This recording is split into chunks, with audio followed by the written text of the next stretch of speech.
In this lesson, we're going to be going over DEFT Linux. Now, DEFT Linux is a particular distribution of the Linux operating system that has applications installed on it geared towards doing computer forensics or incident response.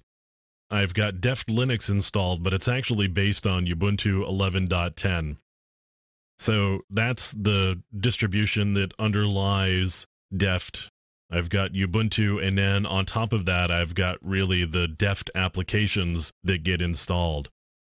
Now, DEFT is available as a live CD, so you could boot it up on any system that you wanted to do forensics for and be able to analyze the hard drive as well as be able to capture images of that hard drive and maybe export them to a USB stick if you could get it to fit, or some other external type of evidence storage like an external hard drive. So I've got the typical Linux sort of thing. I've got Firefox and Google, and you can see there's some Office utilities. I've got MySQL server, an Apache server, SSH server, on top of sort of the standard basic suite of Linux programs and services.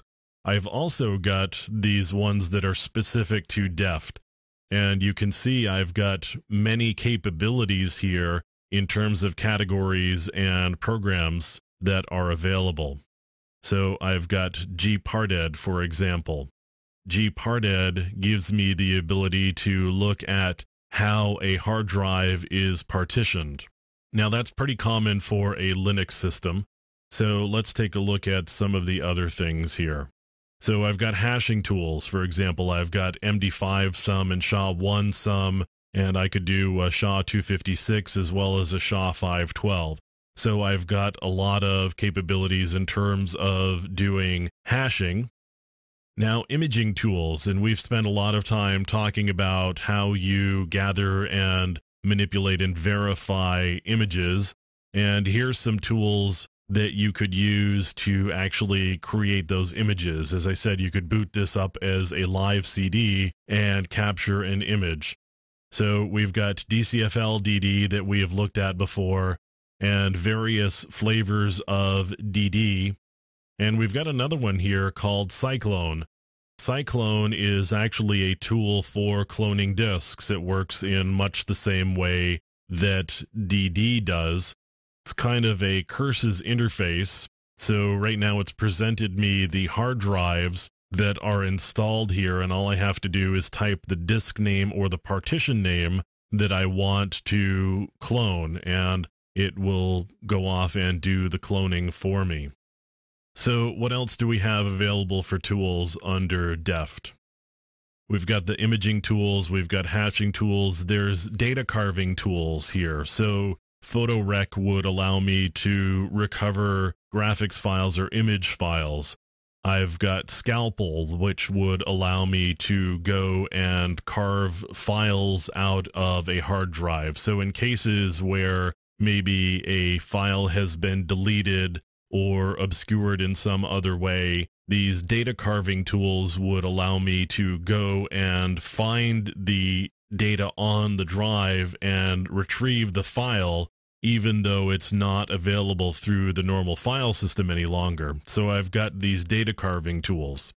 Now, I've also got mobile forensics, and we'll certainly be talking about doing forensics on mobile devices in subsequent lessons, but we've got the ability to do iPhone dumps and iPhone analysis, and there's a couple here for BlackBerry devices as well. Now, one thing that's really helpful is the SQLite database browser. You may or may not be aware that iPhone stores a lot of data inside SQLite databases.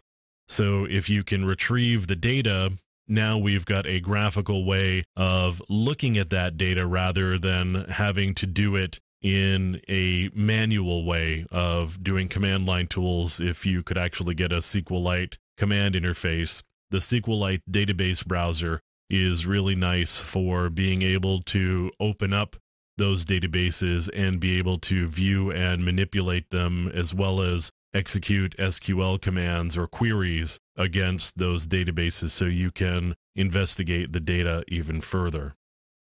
Additionally, we've got network forensics tools. So there's Wireshark, which we have looked at, and Ettercap, which we have also looked at. We've got password recovery tools, so the standards, there's John the Ripper and PDF Crack and Sam Dump.